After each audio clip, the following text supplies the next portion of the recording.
Olá, aqui é o Léo Silva, eu sou psicólogo e professor e aqui no canal produzo conteúdo voltado ao autoconhecimento. E nesse vídeo eu quero te falar de dois comportamentos ou de duas energias predominantemente encontradas em nós terapeutas, que é a forma mais reativa de sermos terapeutas e uma forma mais proativa. Vem cá que eu te explico então.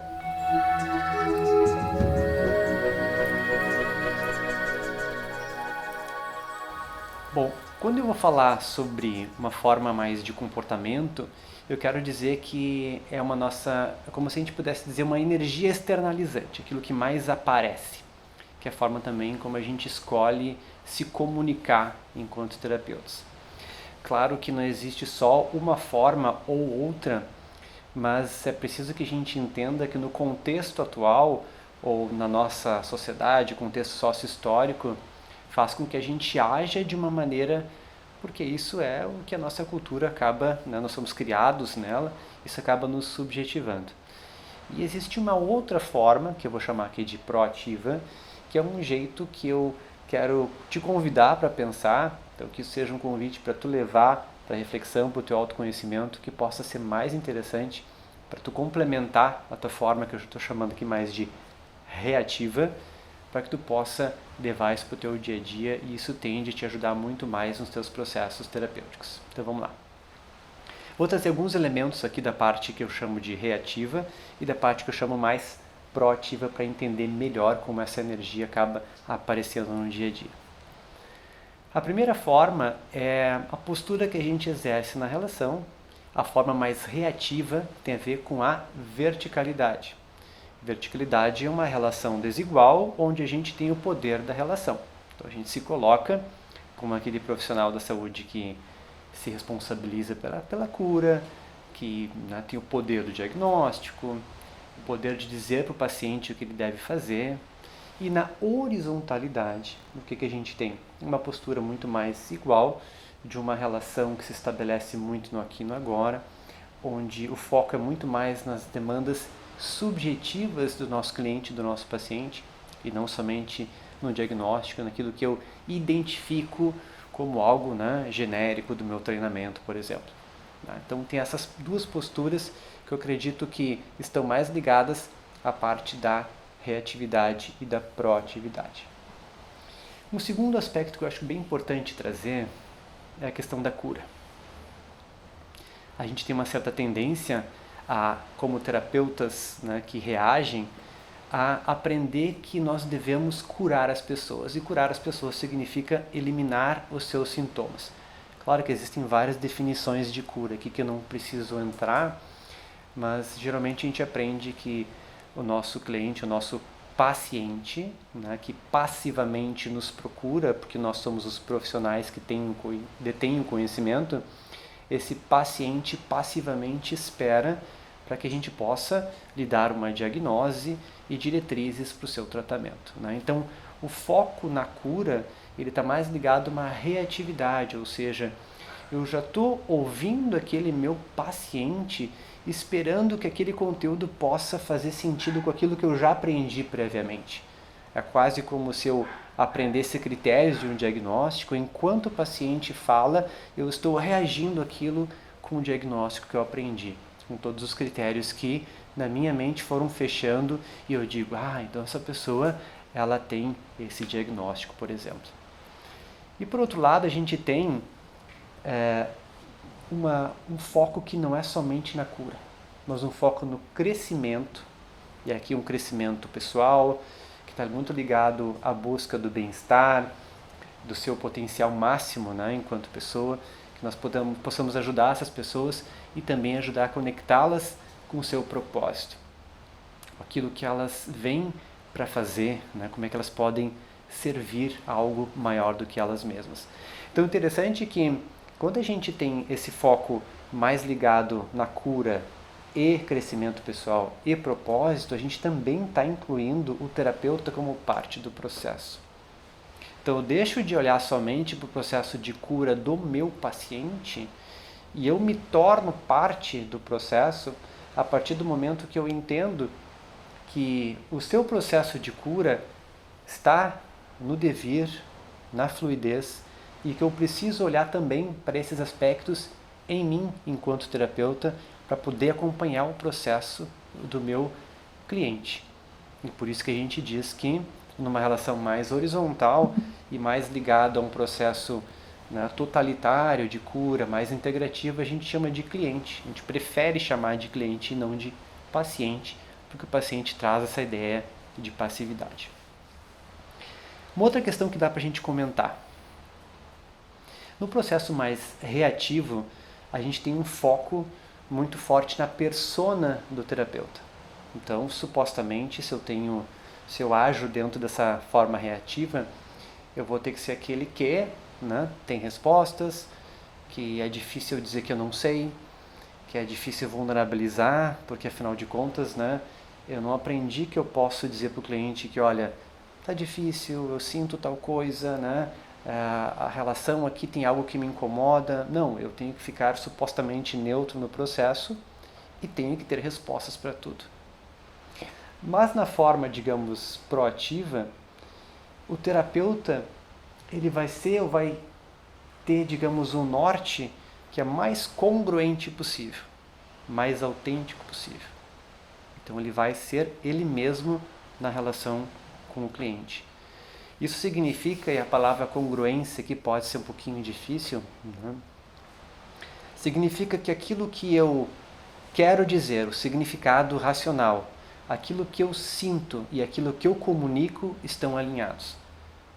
Porque às vezes eu sinto, eu quero dizer, mas não consigo falar, ou às vezes eu comunico algo racional, mas não sinto, enfim. Então, quando há um alinhamento entre o racional, o emocional e a minha comunicação, que a gente pode chamar também isso de assertividade emocional, eu sou cada vez mais congruente. Então, o terapeuta que é mais proativo, ele tem consciência que a sua autenticidade, que a sua inteireza no processo terapêutico é importante, porque ele não está só esperando aquilo que vem do cliente, mas ele também é parte do processo, ele também está se colocando dentro do processo terapêutico. E a gente deixa também no lado reativo, ter um foco no indivíduo, onde a gente olha somente para aquela pessoa que veio te procurar, né, digamos, com alguma demanda específica, e a gente passa a olhar no modo proativo como um foco no todo. O que significa isso? De um olhar voltado para os sintomas e para a problemática, eu entendo que esse ser está inserido num processo que é muito maior. Ele está conectado com as suas mais diversas dimensões, que digamos ele venha com sintoma físico, mas eu entendo que aqueles sintomas também trazem implicações psicológicas, sociais e também espirituais, e que ele também está conectado com o todo social, com talvez toda a espécie, com o cosmos. Então entender que aquela pessoa não é um ser isolado, entender que aquela pessoa também tem uma influência sobre as mais diversas relações que ela tem, é trabalhar dentro dessa lógica da proatividade. E a inteireza do terapeuta é muito importante nessa proatividade. Porque assim como ele se enxerga como um ser que está em constante evolução, que está em constante mudança, que está se colocando à disposição enquanto self, enquanto si mesmo, e não só como ego que reage às situações, deve conseguir entender muito melhor a complexidade e a dimensão do self do cliente. Então, ele não está só reagindo àquilo que o cliente está trazendo, mas também podendo observar as mais diversas formas com que o cliente pode enxergar além daquilo que o cliente está trazendo. Isso é ser mais proativo na relação terapêutica. E para finalizar, um outro aspecto que eu acho bem importante, que é mais em termos de manifestação de uma energia que a gente chama de masculino e feminino. Tá? Poderia dar outros nomes, eu sei que são questões polêmicas falar de masculino e feminino hoje, mas eu não estou falando em questões de gênero. Né? Estou falando em uma energia masculina onde predomina o óbvio, onde predomina a parte mais mental, o controle, onde a gente é acostumado, né, a sermos terapeutas que somos baseados com conhecimento externo, onde o uso da técnica é muitas vezes mais importante do que simplesmente compreender aceitar, vulnerabilizar e dizer que não sabe, né? Então, por um lado, a gente tem uma energia predominantemente masculina e por outro, a gente tem uma energia que é mais feminina. Feminina que consegue integrar o masculino. Então, quero dizer com isso, há uma predominância da energia feminina no sentido do acolhimento do processo, da compreensão de uma maneira mais profunda do ser daquela pessoa que está nos procurando, porque talvez eu tenha, de alguma maneira, uma forma mais profunda de me acolher e me entender. Então eu posso exercer características dessa energia mais feminina, de compreensão, de acompanhamento, de poder me vulnerabilizar durante o processo, de poder estar presente de uma maneira muito mais acolhedora, compreendendo a realidade do outro como o outro gostaria que aquela realidade fosse compreendida. E para isso eu preciso largar um pouquinho as minhas características, né, dessa energia, digamos, mais masculina, que tenta controlar, que tenta enquadrar, que tenta fazer todas as situações da maneira mais controlável e previsível possível. Então, não sei se fez sentido para ti essa relação, mas eu quero te convidar para pensar como é que é a tua relação terapêutica, como é que tu pode te enxergar como um terapeuta, uma terapeuta mais proativa. Onde, obviamente, a nossa formação nos ensinou a sermos mais reativos, mas que a gente possa colocar um pouquinho o olhar, convidando, né, em relação às questões de autoconhecimento, a uma postura que possa ser mais proativa, onde a gente possa se ver no processo, não só como pessoas que fazem parte de uma maneira inteira, autêntica, congruente no processo terapêutico, como também entendamos que nós estamos cada vez mais alinhados com um propósito, com algo que é maior do que nós e que a gente possa, assim, servir as pessoas dentro desse processo cada vez mais consciente de fazermos parte de uma transformação social através daquilo que a gente faz.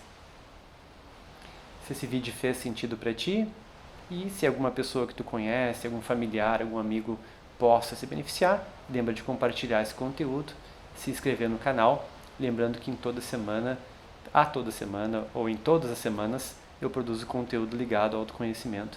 Então lembra também de ativar o sininho das notificações. Até o próximo vídeo.